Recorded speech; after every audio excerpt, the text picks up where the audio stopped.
I'm Adam Grant, and you may know me from the podcast Work Life. As an organizational psychologist, I know that sometimes the best way to solve a problem is to question the way we've always done it.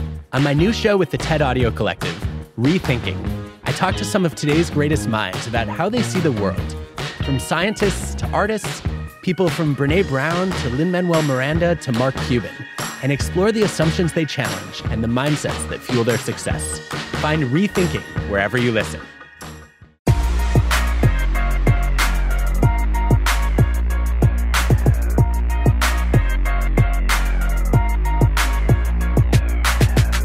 Hello, everyone. You're listening to After Hours. I'm Felix. I'm Mihir. And I'm Sarah Green Carmichael from Bloomberg. Welcome back, Sarah. It's so great to be back with you guys. It just feels like ages ago. But do you guys have some particularly resonant summer memories that are going to keep you going through the dark days of fall and winter? Oh, I think I have one.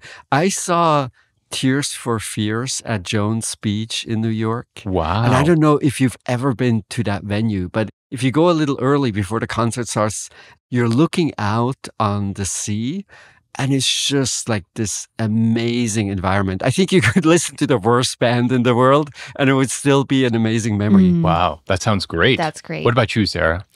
We got to take our little more than 1-year-old daughter to the beach this summer. We did take her to the beach last year when she was a newborn, but she just sort of hung out with me in the beach chair under the umbrella. Yeah. This year is totally different. She got to splash in the waves, and watching her sort of approach the ocean in Maine totally fearlessly, splashing in the water, playing with the sand, I think was just really, really great. That's wonderful. That sounds fantastic. Yeah. How about you, Mihir? So I took 2 trips for family purposes, and it included a wonderful afternoon at Punta Reyes in California, which I recommend so highly. It was a beautiful, brilliant kind of Sunday, and that spot is one of the prettiest places I've been. So where exactly is it, Mihir?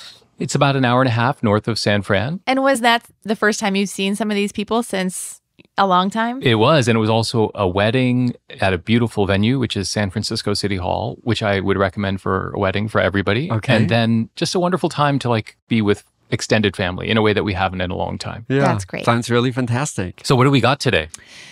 I really would love your thoughts on quiet quitting. Oh, God. Is it a fake workplace trend? Is it the fakest workplace trend of all time? I really am curious to know what you guys think of this, because it was in the news constantly over the summer. Yes. I have questions. Such a big topic. Excellent. And I would like to talk about an old topic of ours that we debated before, but that seems really pertinent at this moment. And I'm curious to check in with you, content moderation. Ooh. What do you make of what's happening on the internet? What are your desires or inclinations to intervene, or maybe not so much? Fantastic. Great. That sounds great. Let's do it.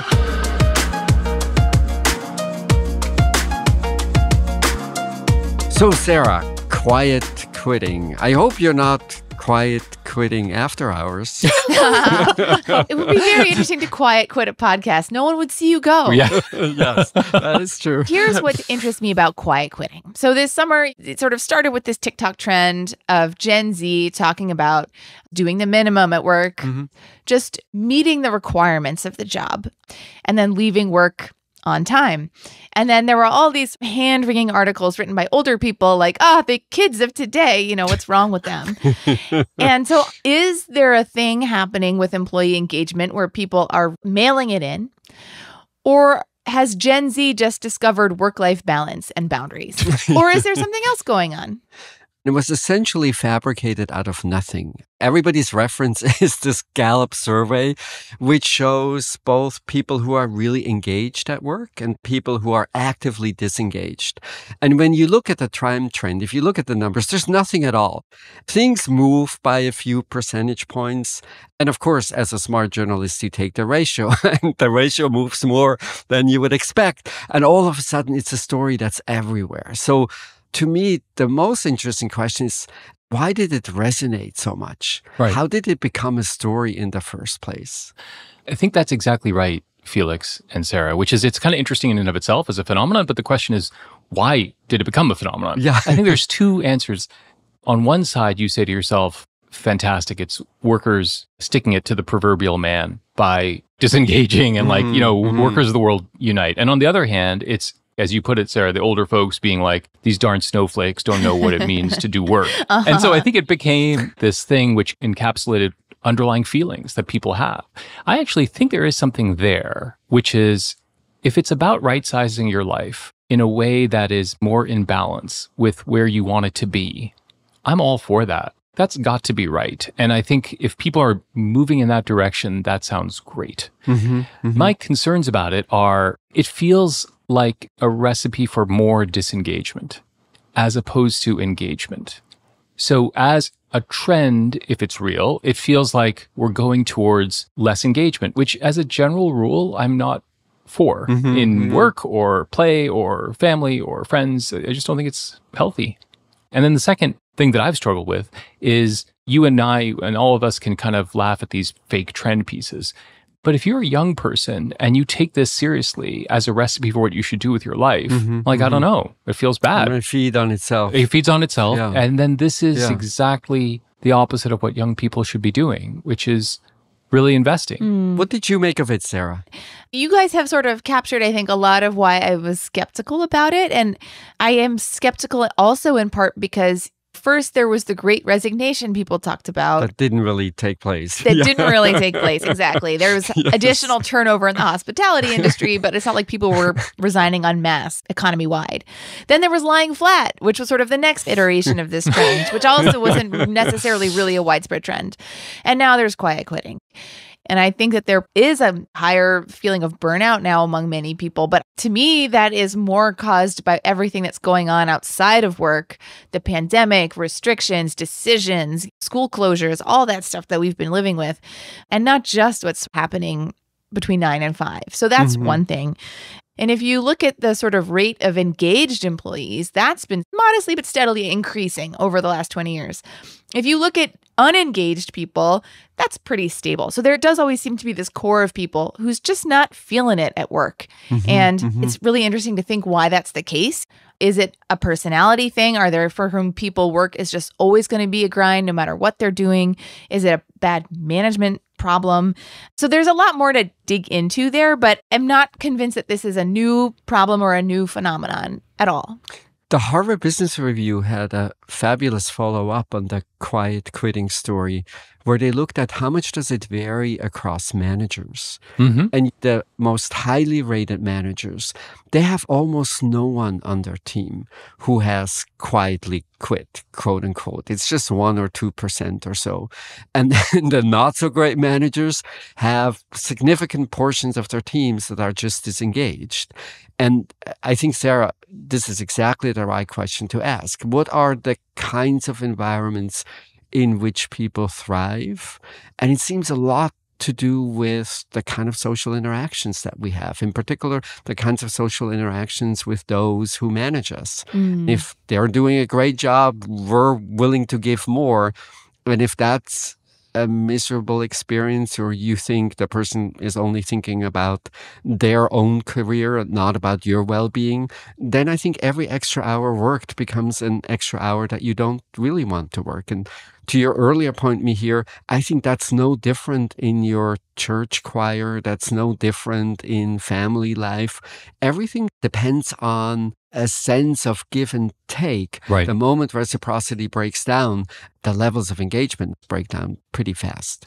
And so that begs questions about why it is that so many managers struggle with this basic task of motivation, which has got to be the most elemental task that you have as a manager, right? You'd think, right? And then the second question it begs is, again, to return, Sarah, to your original question, is there something new here? Has it become harder? Are those managers struggling in a way that they didn't used to struggle? And then you have to, I think, go a little bit to the pandemic, you have to go a little bit to technology, and you have to think through the role of those things in making poorly performing managers perform more poorly because they're even worse at it in these settings.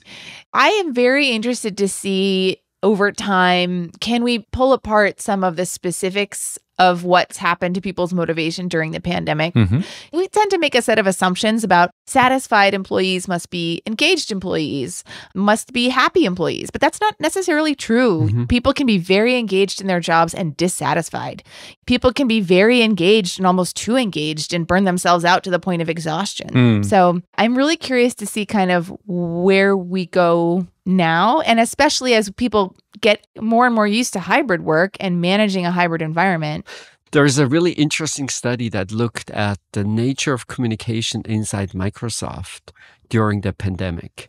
And one of the things that you see is that the nature of communication becomes much narrower than it used to be. Right. So you're spending more time with fewer people, and your social network now relies on your immediate team. And so one of the things that I find very interesting to think about is if work is essentially just your team, because you no longer have the serendipitous encounters that you typically have if you're physically in the same location, does that increase demands on the quality of managers? Because now you are basically my conduit to the firm. Yeah, I got to believe that's a big piece of what's going on here, Felix. The nature of work and the role of technology is leading to some very fundamental changes in the way people experience work.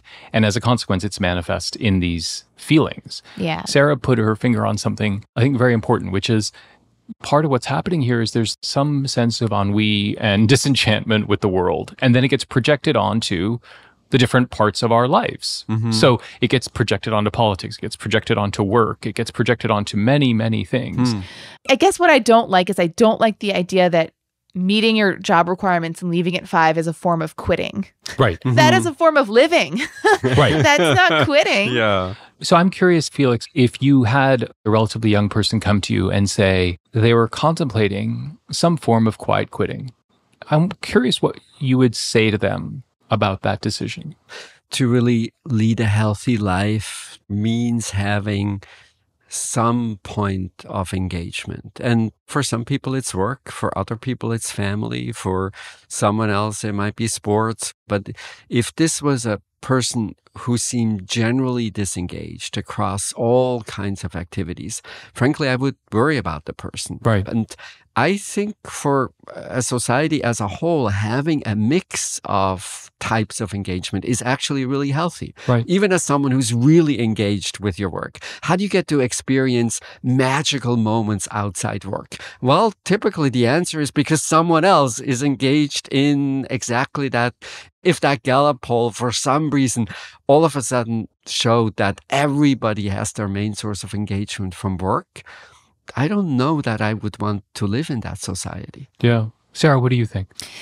I think if a young person came to me and asked me about should they quiet quit, I would have a lot of questions for them about why are you framing it this way? Do you feel burnt out at work? Have you been working too hard for too long? Do you feel unrecognized by your boss? All that stuff.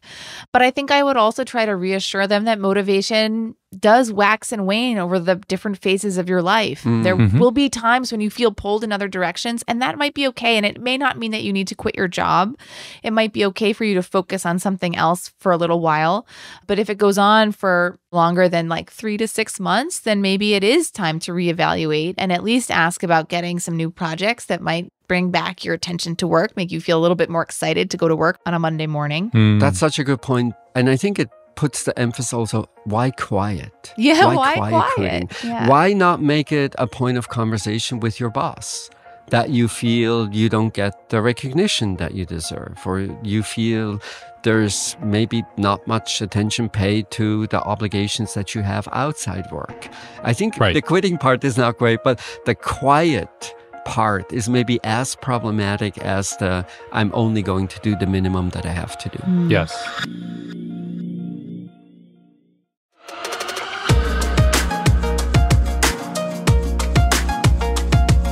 So, like I hope Sarah wasn't quiet quitting, I'm hoping you're not feeling like we need to moderate the content here differently, Felix. Well, you want to talk about content moderation. Tell us, Felix, what's going on? Yes. There are two really interesting things going on at this moment in time. One is political. You probably saw that Florida and Texas now both have laws that essentially make it more difficult to moderate content online.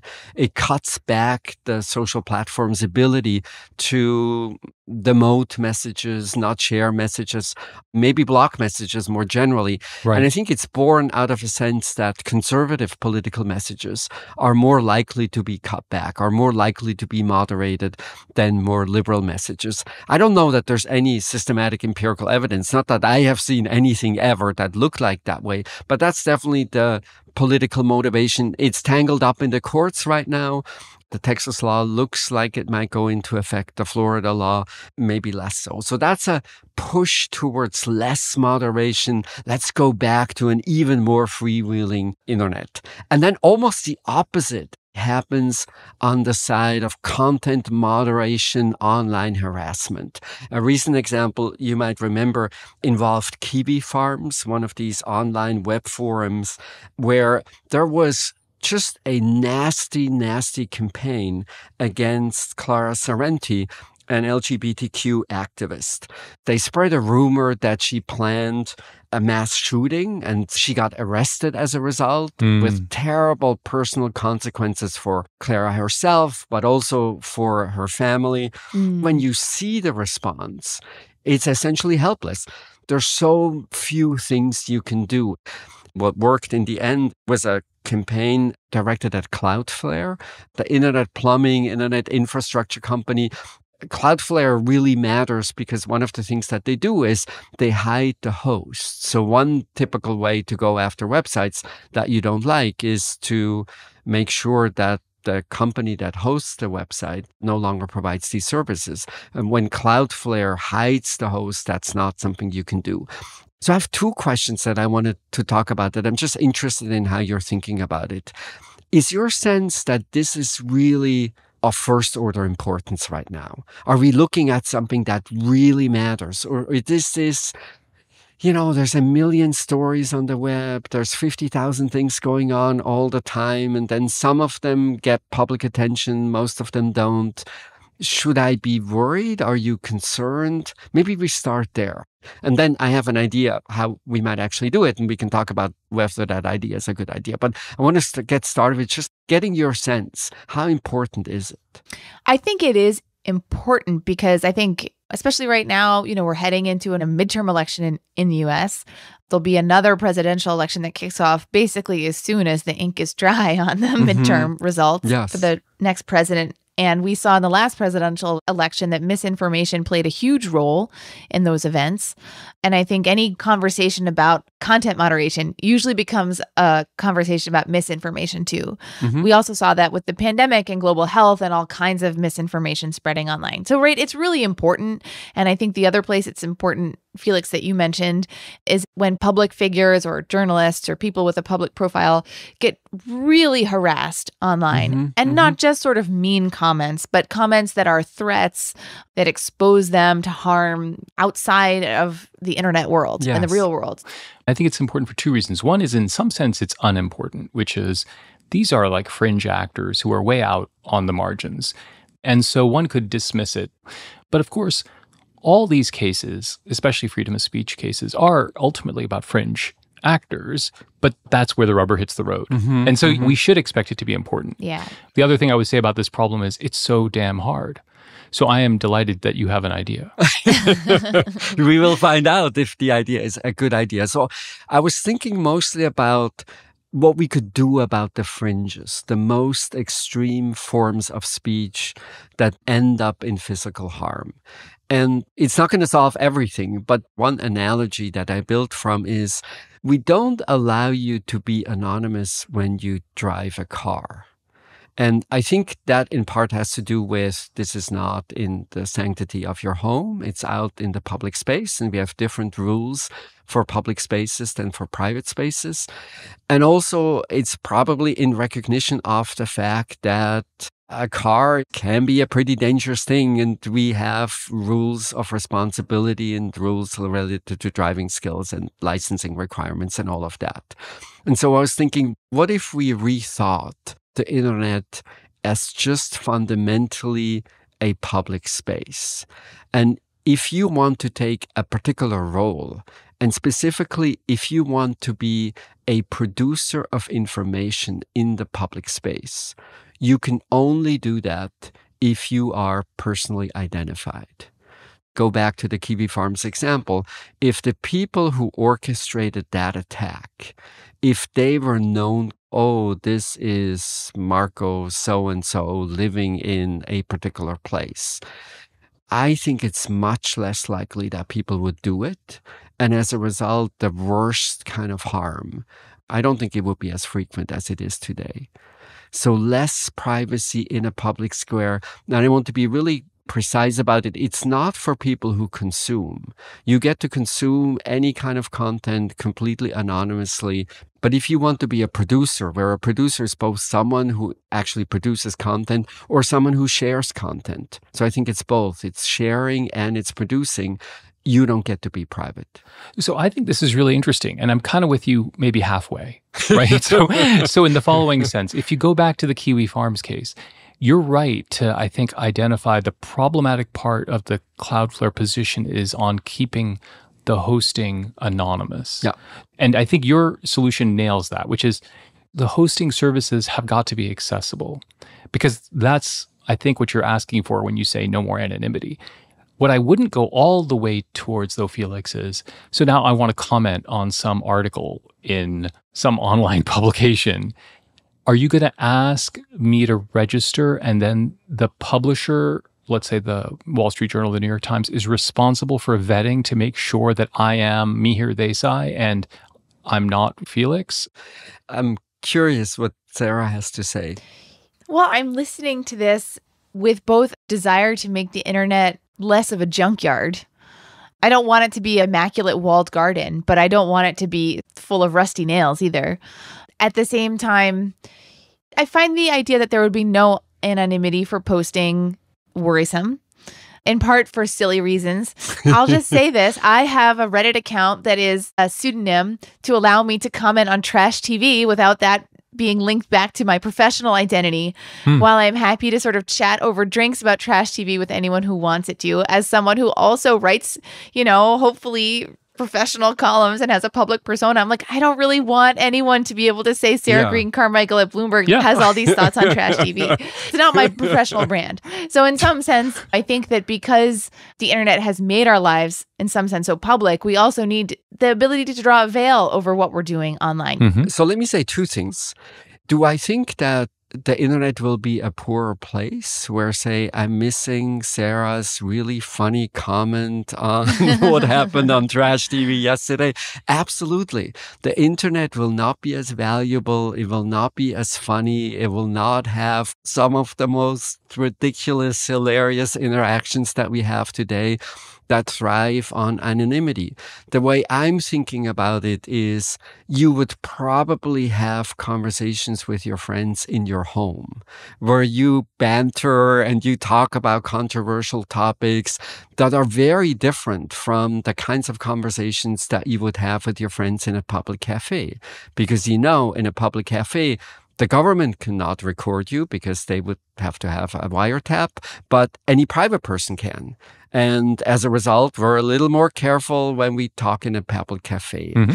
What I hope is that we would come to see the internet more like a public cafe, where, yes, do we lose parts of speech that is really valuable and interesting? Yes, we will. This is why I started out asking the both of you whether you think it's a really important question, like all the misinformation and all the harassment that happens. Mm-hmm. If we think that's not so important, then probably giving up the funny part of the internet is not really worth it. But if we think really serious harm is done, then regulation will not be free. So everyone with voice anywhere on the internet is going to have to register. Yes. That feels very costly to me personally. And it's not just about Sarah's use of Reddit, which of course is quite important, but it's a manifestation of a broader thing. Here's what I want. I want law enforcement to be able to find the people who make the threat. But how do you do that? Well, you make the hosting agency for that liable for the content on it. Think about Facebook. So someone is making a threat. The law enforcement approaches Facebook and says, here's a threat. We want to know who this person is. If that person is cloaked, you will never know who the person is. Well, but Facebook can shut that person down. They couldn't necessarily find them, but they could say, okay, we're going to deactivate that account. I mean, Cloudflare did that with Kiwi Farms. They just shut them down. Yeah. There's still going to be online harassment. They can go somewhere else, Felix. They can go to 8chan or 7chan or 6chan or 5chan or whatever. It's a little bit of a whack-a-mole game. So we've talked a little bit now about police being able to track down someone who's making threats, but my question is whether the idea of having to use your real name and real identity in some way on the internet, Felix, is your thinking also that this would be a disincentive to post really terrible things? That's exactly right. Because I don't believe that the expose cleaning up can ever work. Yeah. That's a little bit like the war on drugs. As long as there's demand for drugs, there's always going to be supply. And so my sense is you have to make it more costly. Yeah. I think that in some sense, you look at a place like LinkedIn, it seems like not a lot of harassment happens on LinkedIn because it's all, here's my face, my real name, the jobs I've had. It's like your resume. You wouldn't post F-bombs on your resume, probably. Yeah. Not for most jobs.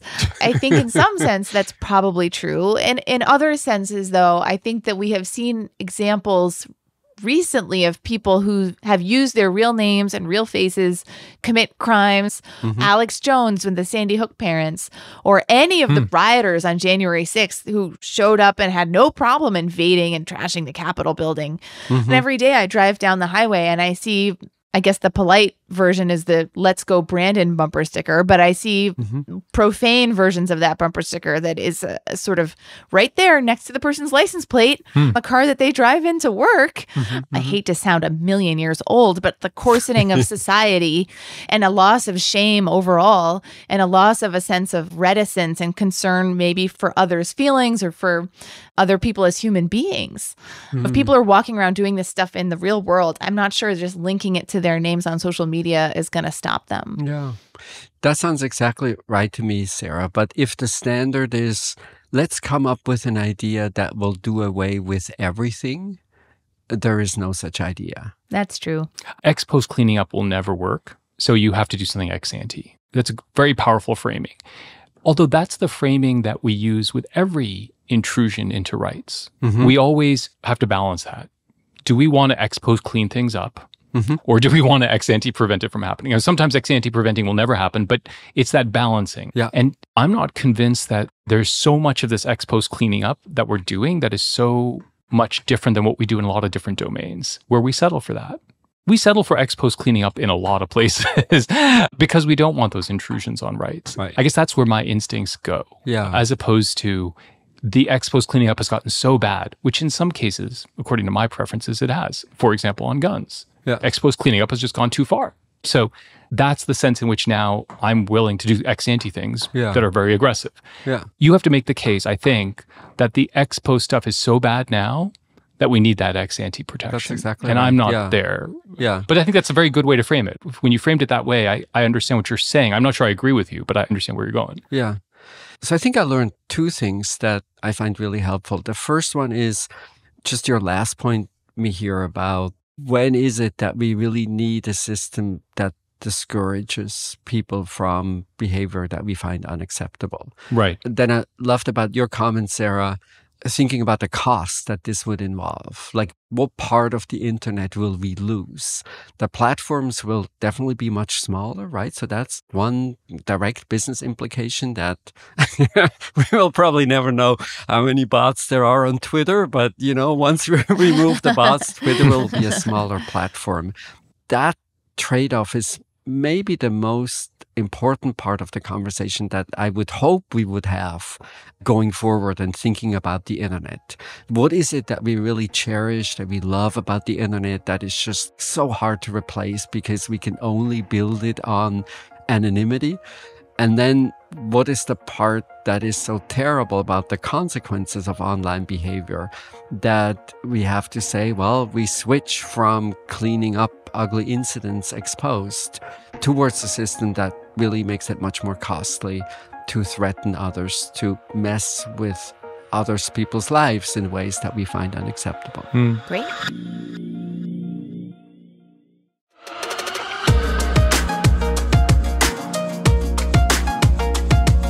I have been spending all summer wondering what you guys are going to have for our first set of picks together. So tell me what your recommendations are. Felix, do you want to go first? Yes. So my recommendation is a sci-fi drama television series called For All Mankind.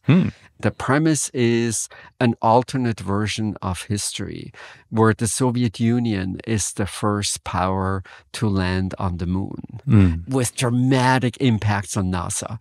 Both sort of a moment of big disappointment because, of course, you see President Kennedy and how he thinks after the Sputnik shock, the U.S. really should win the race to the moon, but also a recognition that maybe we have to do things differently. You see the tensions within the bureaucratic organization, and then the context has to do with just how the United States is changing at that point in time. So being more inclusive for women in the space program, being more inclusive when it comes to different forms of gender identity. So all of these topics are sort of mixed together. Right. Great acting, just really wonderful to watch. I love alternative histories. Yeah. In a way, they're very simple, but they're always so provocative. That sounds great, Felix. Yeah. I love it. Awesome. What about you, Mihir? What did you bring? So this is undoubtedly my most brilliant recommendation ever. Ooh. So brilliant.org is my recommendation. It is this spectacular learning site for all kinds of STEM topics. Think Khan Academy, but like next gen Khan Academy. Yeah. Really interactive, super clean interface, advanced topics, all kinds of topics, but it's just done so well. And as a pedagogue, when you see something done so well, and my children had signed up on it via their school, but I started to mess around on it because it's for lifelong learners. This is a geeky thing, but like I was just looking at their calculus materials. It's so hard to teach that well. And they taught it in this super interactive way with questions. And I found myself just wanting to spend time on the site, which is just not an easy thing to do when you're trying to teach things like that. So I recommend brilliant.org. Wonderful. There's literally nothing that would get me interested in learning calculus at this point in life. Check it out. But check maybe it I'll out. check it out, just test the concept. Check it out. You might be surprised. Yeah. What did you bring, Sarah? So I have another podcast. It is a podcast called Country Stride. Okay. It is something I actually really wish I had discovered earlier. It's all about the region of England known as the Lake District, which is the county of Cumbria. It's a beautiful mountainous county with a fascinating industrial history as well as an important literary history. The Lakes poets, Wordsworth and Beatrix Potter and people like that living up there. It transports you to this part of England I love so much. I've hiked there many, many times. I feel like during the months of the pandemic when I was stuck at home doing jigsaw puzzles, I would have really, really, really liked to be listening to this podcast. So I'm glad I found it now. It's really wonderful. There's lots of natural ambient sound of like the British countryside. So you not only learn a lot about history, and if you're interested in like copper mining or poetry, there's episodes on those topics, but you also get to hear them tromping around and going for a walk in nature. So I find it very restful and relaxing. That sounds fabulous. great. There is something very magical about the British countryside. So it sounds wonderful. I sign up for that. Wonderful. All right, good. And this is it for today. Thank you for listening. This was After Hours from the TED Audio Collective.